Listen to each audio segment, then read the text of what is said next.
Should the 49ers sign Dalvin Cook? You know what? Every time a big name becomes a free agent, and he is a big name, regardless of what he's done this year. He's only 28 years old still. I would have been for Dalvin Cook if this was the offseason, maybe even a few games into the season, because I'm looking at it saying, wow, if anybody can mimic CMC in this offense, it's Dalvin Cook, who's played in this offense before and done very, very well in this offense. He's a good blocker. He can run good routes. He's a good pass catcher. At one time was a very good runner. Yes, absolutely. I don't think so anymore. I think this is one they absolutely should stay away from. I look at Mason. I like Mason better at this stage in his career. I certainly like Mitchell better at this stage in his career. I'm fine with the running backs that the 49ers have. Now, I guess the argument against that could be, well, what if Dallas signs him? Or what if the Ravens sign him? I say let him have him. Let him have him. Dalvin Cook doesn't scare me at this stage in his career. I'm good. I'd rather have Jordan Mason and Elijah Mitchell than Dalvin Cook at this stage. But I think what's so interesting and instructive about the Dalvin Cook experience is that he's only 28 and he's fallen off a freaking cliff. The last 4 years from 2019 to 2022, 1,100 yards every year. He had 1,500 yards in 2020, but at least 1,100 yards every year. Even last year, 1,100 yards, 8 touchdowns, 4.4 yards per carry. He was good.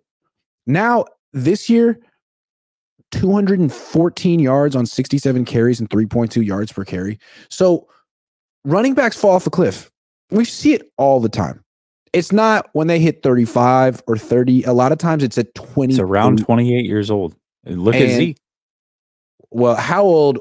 I'm bringing that back to the 49ers. He's 27. Yeah. And I'm not saying he's going to fall off a cliff next year, but I'm not saying he won't.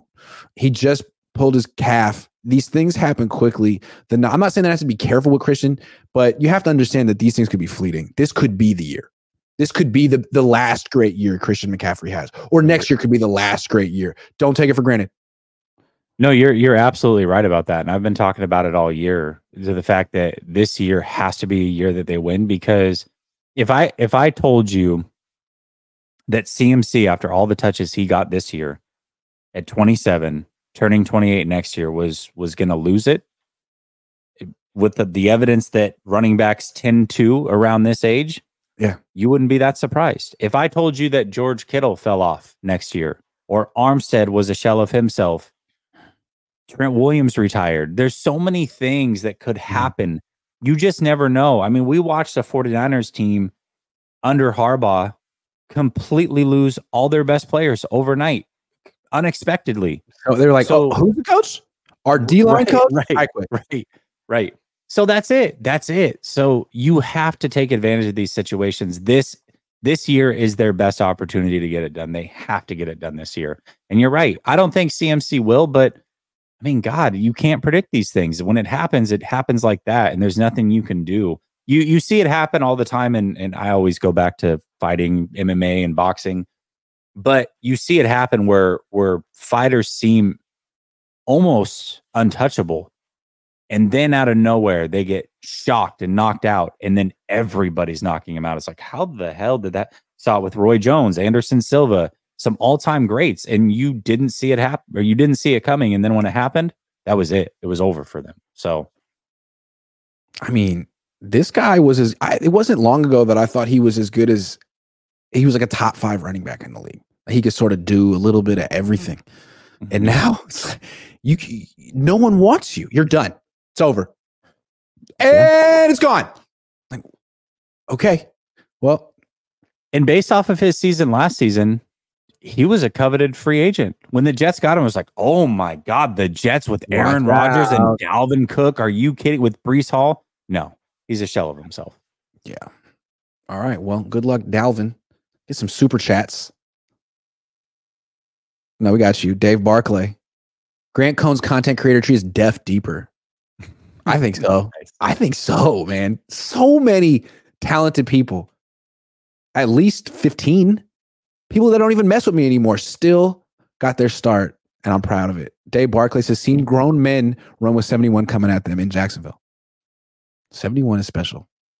Yes. Nee says, Big Dom MVP. Eagles fell apart without him. Big Dom. It's true. That is true. There's a reason he was down there. Cooley says, forget the Pro Bowl. It's Super Bowl or bust. If no chip, then clean house starting with banana hands. I love it, Cooley. Don't forget it. Grant's all for it. He's like, yeah, I love it, man. Fire everyone. Matt McEwen says, I'm late and just found out about BA. It's upsetting. I mean, for him. Sorry. Alan from Coles says, could Kyle split reps? You can do whatever he wants. Oh, yeah. Fish and Chip says, is there hierarchy the presser? Where are you at? Did I not ask a question today? Did ask a question today. Ask Kyle about the Rams. I feel like I hear your voice on every press conference. I try to ask at least one question. I try. Nee says, we talk negatively about our O-line outside of Trent, but everyone else talks about how good our O-line is. Why the inconsistency? Byproduct of the system? Well, let's just keep in mind, a lot of people said for years that Mike McGlinchey was really good. Broncos fell for it. They must regret that contract a lot. So maybe a lot of it is just PFF hyper or something. Well, there was a guy on Pat McAfee's show today talking about how great the offensive line is. And that gentleman also called McKivitz John McKivitz. So that should tell you why there's a discrepancy. Who said that? I forget his name. He's an offensive line guy. So he was breaking down film. He called him John McKivitz. So if you're wondering why the inconsistency, maybe because they don't even know the players' names. That could be a part of it. I'll just throw that out there. Okay. All right.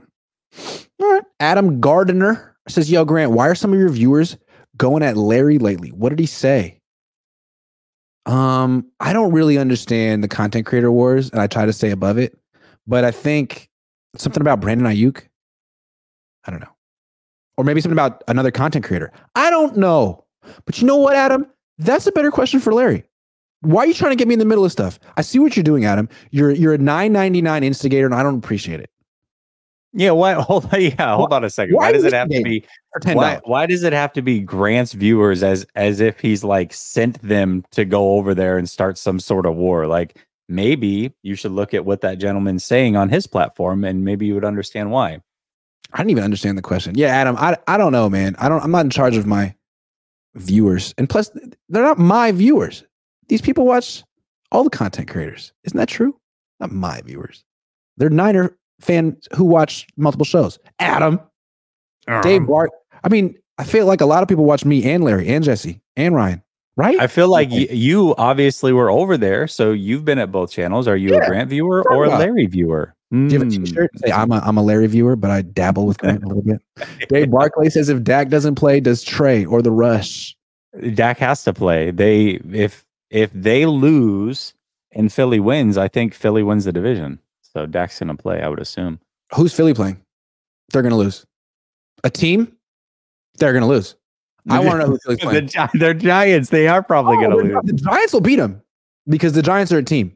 If I was Philly, I would rest my starters. I would just take a week off and try to get it figured out. Yeah, don't take another shot to your confidence and ego.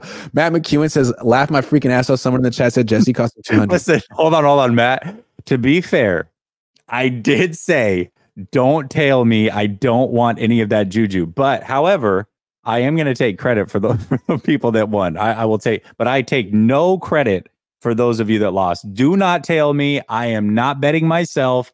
I wouldn't expect you to bet, and I don't want that responsibility. Please do not do that.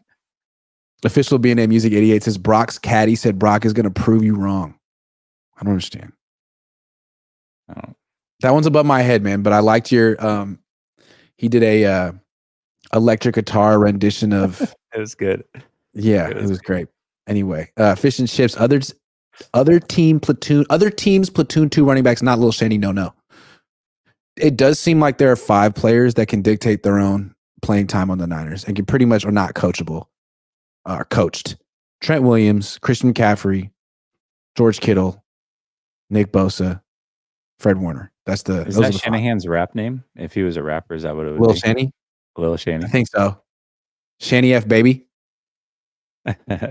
J Figs Ramon says Brock's a lock and it's Purdy Cabo Click producing this year.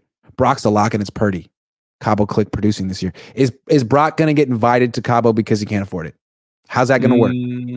Oh, good question. They'd have to pay for it, right? I'd like to know how they're going to work that out because they got to bring Brock. They got to figure that out. He can have guest suites. I don't know why Maybe Brock seems like he's above the riffraff. He wouldn't show up even if he was invited. He's like, no, better I'm get gonna there. hang out with my future wife. Building. Dave Barclay says, I watch you, Jesse and Ryan. I appreciate it, Dave. Thank you. Nick Hutchinson said Brock had no Pro Bowl wide receivers, no help. It's true. It's true.